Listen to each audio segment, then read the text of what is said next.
There is a lot of information available on the all-new 9th generation Honda Civic, and that's what reading is for. But how does it drive? That we'll take care of right here. Let's start with the myriad models sporting Honda's revised 1.8-liter 16-valve inline 4-cylinder engine with iVTEC, providing the DX, LX, EX, and HF variants with 140 horsepower and 128 pound-feet of torque. All automatic and manual transmission models receive boosts in fuel efficiency, but none more than the new HF, Honda's high fuel economy gasoline Civic, which has been designed to crest the magic 4.0 on the highway.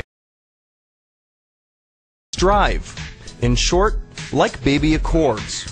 Whereas the Gen 8 Civics delivered a somewhat busy ride, relatively high NVH, and quick-feeling reflexes, the Gen 9 is smoother, quieter, more refined, and more deliberate.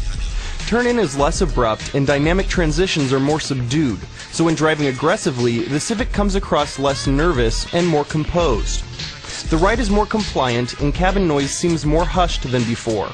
Of course, under wide-open throttle, the 1.8 is still a busy power plant, a reminder that the Civic is designed more for fuel economy than high performance. While some of Gen 8's small car charm, the immediacy of the steering, the detailed sense of the road, has indeed been lost with Gen 9, the end product is nonetheless superior, offering higher dynamic limits, better fuel economy, and improved comfort and on-road manners. Outside of the 1.8s, a hybrid and compressed natural gas model will eventually be available and we'll cover those at that time. But for now, let's talk about the enthusiast Civic, the SI. The bad news? The new 2012 Civic Si is no longer blessed with a spine-tingling 8,000 RPM redline. The good news? Everything else. Yes, the high RPM screamer that was the 2-liter 197-horse 2011 SI is gone. But in its place appears the mid-range monster 2.4-liter 201-horsepower 4-cylinder engine with a 7,000 RPM redline. Not only are the new SI's 4 extra peak ponies realized 800 RPM sooner than before, but its 170 pound-feet of torque come on board 1,700 RPM earlier. The welcome consequences are usable power and pound-feet, whether zipping through cities, canyons, or carousels.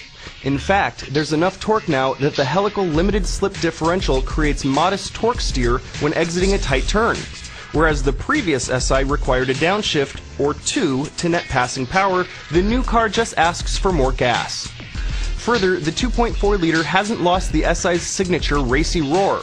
It's simply matured. Now more Robert Plant than Kurt Cobain. The standard 6-speed manual is as slick and sweet as they come. It's so excellent that it even has the power to convert a dual-clutch diehard.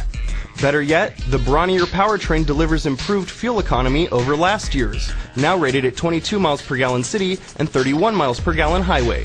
The SI's revised EPS is also noticeably better than its predecessor's setup, providing superior off-center weighting and a more organic feel.